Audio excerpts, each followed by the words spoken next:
See if this sounds familiar. You're at work, but sometimes don't feel like you belong, or you're at a meeting and you are afraid to speak up. And maybe you hesitate to go after a promotion, even though you have the experience. This is imposter syndrome, and we all experience it in different eras, different times of our life, but it does not have to hold you back. So in this video, I'm going to talk about 3 things you can do in order to overcome imposter syndrome and rewrite your narrative so you can thrive at work. Now, the first thing is to challenge these negative beliefs, right? Whenever your inner critic says, oh, I don't have the right experience or the right degree, you have to pause and challenge it, because we want to think about, what do you have? What do you bring? I want to get you thinking about what you do bring to the table instead of what you lack. And it takes recognizing your unique strengths and experiences to do that. So the first thing when it comes to challenging your negative beliefs is just to stop for a moment, acknowledge, okay, is this a negative belief? Listen to that doubt and challenge it. How true is it? Is it really just an exaggeration? Or maybe there is truth to it. They're looking for 10 years of experience and you have 5. Well, at least you have 5, but don't let yourself get carried away. This is where you want to separate feeling from fact. And if you have a negative belief that, for instance, you're not leadership material because it's not in your title, let's challenge that. When have you been a leader? There are probably times in your life recently, maybe in college or even at home, when you lead projects, when you lead things at your church or community group. You do have leadership experience, and now it's going to be a matter of packaging that. We're going to get to that, because this is not the time to be modest or shy. Don't be too hard on yourself. We all have self-doubt at one time or another.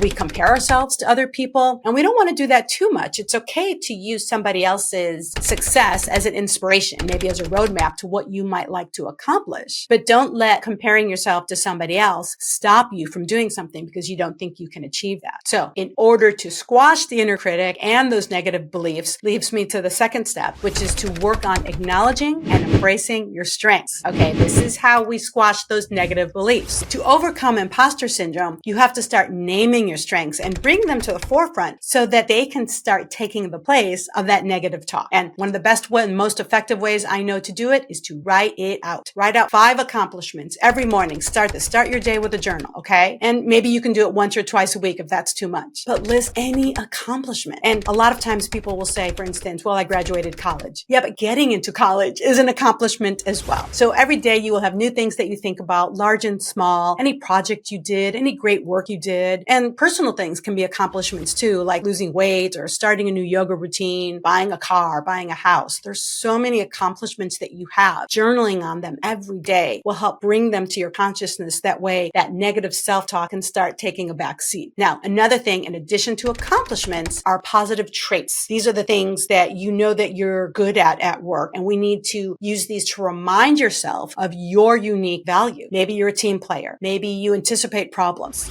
You're a strong communicator. You are really great with that one client who's really particularly cranky, and you're always there to help solve things. Now, one thing that we always suggest is to keep a brag folder. You might have heard this term before. The brag folder, your email inbox, create it either at work or at home, and save any email that is a compliment on either what you did or how you did it. And if you had a great conversation with someone, guess what? Just type it, send it to yourself, and save it in your brag folder. This will help you also see your patterns of success. So that way, when you go for a new interview or your performance conversation, guess what? You can start to see, I really am a great problem solver. I really did great work with that one big client. Because if you don't know your strengths and believe in them, how can you articulate them at work or in interviews? Now, the third thing to think about when it comes to imposter syndrome is your support system. You need supportive friends around you, colleagues, former coworkers, mentors who can uplift you. And when you say your doubts out loud, you might even start to realize how crazy they sound when you're having that conversation. So your friends can remind you of the great talent that they see and they know that you have.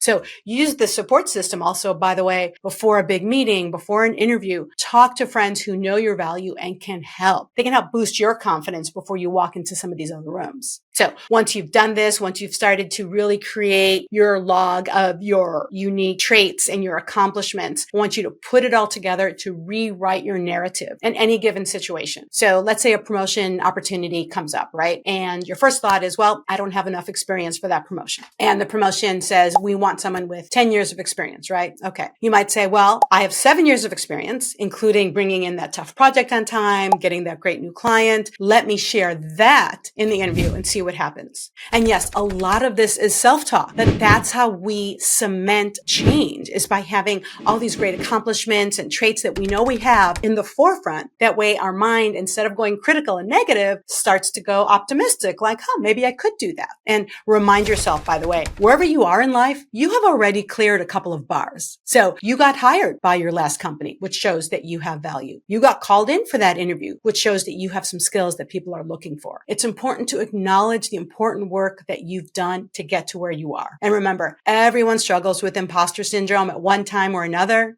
And just when I thought I had it figured out, boom, then I got a new job and I had to sort of remind myself all over again. Or maybe there's internal things. Maybe a new boss comes to your company and you sort of feel like you have to prove yourself all over again. But the difference here is that you are not going to let imposter syndrome hold you back, because you're going to do these three things. You're going to challenge those negative beliefs. You're going to acknowledge and embrace your actual strengths and accomplishments. And you're going to build a support system around you that you can use at any given time. And because you have these positive strengths at your fingertips, you're going to use that to reframe your narrative so you can show up confident in your abilities. So let me know what worked for you. Subscribe, comment, and let me know what other topics you want to hear. I'm Diana Bernal, and you can find me here, LinkedIn, and on Substack. I'll see you next time.